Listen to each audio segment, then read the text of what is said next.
దళిత క్రైస్తవులకు ఎస్సీ హోదా కల్పించాలని, షెడ్యూల్డ్ కులాల మత స్వాతంత్ర్య హక్కును హరించివేస్తున్న 1950 రాష్ట్రపతి ఉత్తర్వులోని పేరా 3ని తొలగించాలని, క్రైస్తవులపై, చర్చిలపై, పాస్టర్లపై జరుగుతున్న దాడులను అరికట్టి రక్షణ చట్టం తీసుకురావాలని డిమాండ్ చేస్తూ మార్కాపురం జిల్లా పొదిలిలో దళిత క్రైస్తవుల ఐక్య వేదిక ఆధ్వర్యంలో ఈ నెల 9వ తేదీన భారీ శాంతియుత ర్యాలీ ఏర్పాటు చేస్తున్నట్లు దళిత క్రైస్తవుల ఐక్య వేదిక పెద్దలు విలేకరుల సమావేశంలో తెలిపారు. 9వ తేదీన ఉదయం 9 గంటల నుండి స్థానిక ఎంపీడీఓ కార్యాలయం వద్ద నుండి ర్యాలీ ప్రారంభించబడి తహసీల్దార్ కార్యాలయం వరకు భారీ ర్యాలీ నిర్వహించి అనంతరం తహసీల్దార్కి మెమోరాండం అందించడం జరుగుతుందని అన్నారు. ఈ ర్యాలీలో పొదిలి పరిసర ప్రాంతం క్రైస్తవులు భారీ సంఖ్యలో పాల్గొంటారని అన్నారు.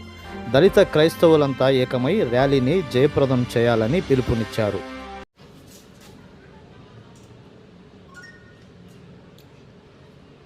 ఎవరైతే ఈ దళిత క్రైస్తవులు ఉన్నారో వారికి ఎస్సీ హోదా ఇవ్వాలని, అలాగే రాష్ట్రపతి ఉత్తర్వులు ఏవైతే ఉన్నాయో 1950 పేరా 3లో ఉన్నటువంటి పేరా 3ని తొలగించాలని, సిక్కులకు, బౌద్ధులకు ఎస్సీ హోదా కల్పించినట్లే దళిత క్రైస్తవులకు కూడా ఎస్సీ హోదా వర్తింపజేయాలని ప్రధానమైన డిమాండ్ తోటి రేపు అంటే 9వ తారీఖు మంగళవారం ఉదయం 8 గంటల నుండి కొత్తూరులోని ఎండిఓ కార్యాలయం నుండి శాంతి ర్యాలీ బయలుదేరుతుంది.